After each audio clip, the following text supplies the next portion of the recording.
Hello friends, food corner চ্যানেলে আপনাদের স্বাগত। চলছে ফেস্টিভ সিজন, আর এই উৎসবমুখর দিনগুলিতে মিষ্টি মুখ মাস্ট।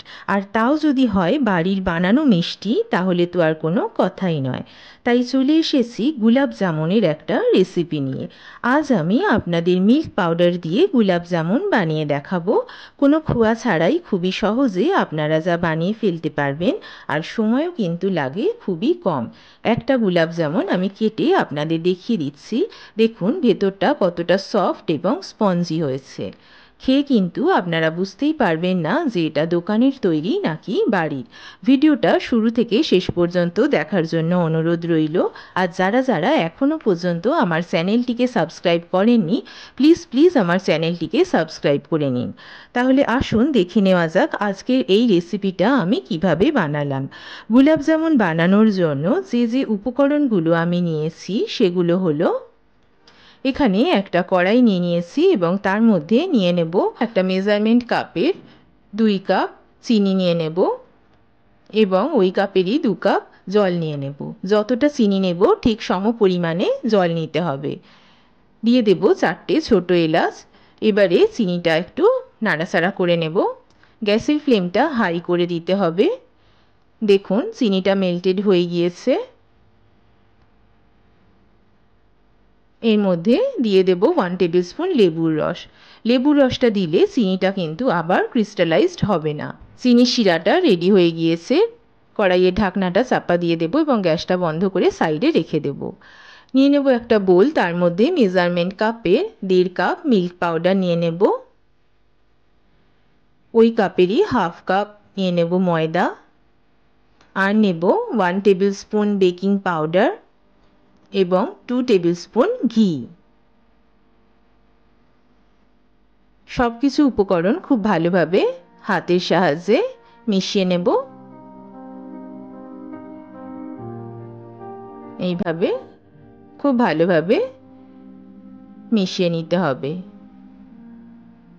এবারে দিয়ে দেব হাফ কাপ দুধ। দুধটা আমি আগে থেকে বয়েল করে নিয়েছিলাম এবং রুম টেম্পারেচারে ঠান্ডা করে নিয়েছি। এবারে একটা ডো বানিয়ে নিতে হবে। একটু চটচটে হবে ডোটা, যার জন্য একটু হাতে ঘি মাখিয়ে ভালো করে একটা ডো বানিয়ে নেব এবং 10 মিনিটের জন্য এটা রেস্টে রেখে দিতে হবে। 10 মিনিট পরে ডোটা থেকে ছোট ছোট গুলাব জামুনের বল বানিয়ে নিতে হবে। এইভাবে হাতের সাহায্যে গোল গোল পাক দিয়ে ছোট ছোট বল বানিয়ে নেব।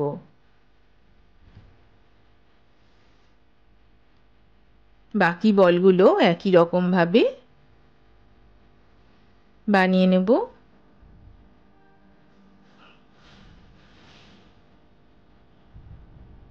দেখুন ডোটা থেকে সমস্ত বলগুলো কিন্তু বানিয়ে নিয়েছি এবং সাইজগুলো সবগুলোর একই রকমের আছে।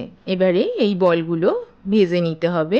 একটা কড়াই নিয়ে নেব এবং কড়াইয়ের মধ্যে রিফাইন অয়েল নিয়ে নেব। যেহেতু একটু ডুবো তেলে ভাজতে হবে, তেল হালকা গরম হলে তার মধ্যে একে একে বলগুলো ছেড়ে দিতে হবে। গুলাব জামুন কিন্তু একেবারে লো ফ্লেমে ভাজতে হয়। গ্যাসের ফ্লেম কিন্তু কখনোই হাই করবেন না, একেবারে লো ফ্লেমে বলগুলো কিন্তু ভাজতে হবে। দেখুন আগে যে বলগুলো ছেড়েছি সেগুলো অলরেডি লাল লাল কালার এসে গিয়েছে এবং পরেরগুলো হালকা হালকা লালচে হয়ে আসছে। এবারে একটা ছেঁকনির সাহায্যে তুলে নেব।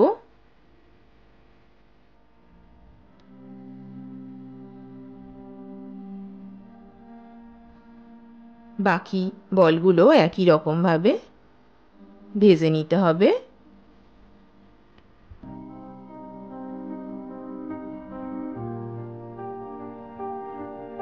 সব বলগুলো একই রকমভাবে ভাজা হয়ে গিয়েছে। এবারে বলগুলোকে চিনির শিরাতে দিয়ে দেব। চিনির শিরা যেটা আগে থেকে রেডি করে রেখেছিলাম তার মধ্যে এই ভাজা বলগুলো দিয়ে দেব। একটু হালকাভাবে নাড়াচাড়া করে নিতে হবে। এবারে রসটা যাতে বলের ভিতরে অ্যাবজর্ব হয়ে যায় সেই জন্য কড়াইয়ে ঢাকনাটা চাপা দিয়ে দিলাম এবং 1 ঘন্টার জন্য আমি এইভাবে রেখে দেব। 1 ঘন্টা হয়ে গিয়েছে। দেখুন রস খুব ভালোভাবে গোলাপ জামুনের ভিতরে অ্যাবজর্ব হয়ে গিয়েছে এবং দেখে বুঝতেই পারছেন কতটা সফট হয়েছে।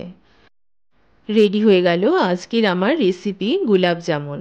খোয়া ছাড়াই মিল্ক পাউডার দিয়ে এত সহজে আপনারা কিন্তু অনায়াসেই বন্ধুরা এরকম সুস্বাদু গোলাপ জামুন বাড়িতে বানিয়ে ফেলতে পারবেন।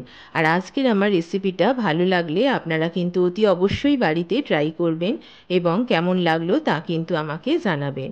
আজকের রেসিপিটা ভালো লাগলে ফুড কর্নার চ্যানেলকে লাইক, কমেন্ট এবং সাবস্ক্রাইব করতে ভুলবেন না। আর যারা যারা নতুন আমার চ্যানেলে তাদের উদ্দেশ্যে বলছি আমার চ্যানেলটিকে প্লিজ সাবস্ক্রাইব করে নিন, তাতে যে কোনো ভিডিও এলে সবার আগে নোটিফিকেশন কিন্তু আপনারা পেয়ে যাবেন। আজ তাহলে আসি, চলে আসবো আবার একটা নতুন রেসিপির সাথে। ভালো থাকবেন, সুস্থ থাকবেন, ধন্যবাদ।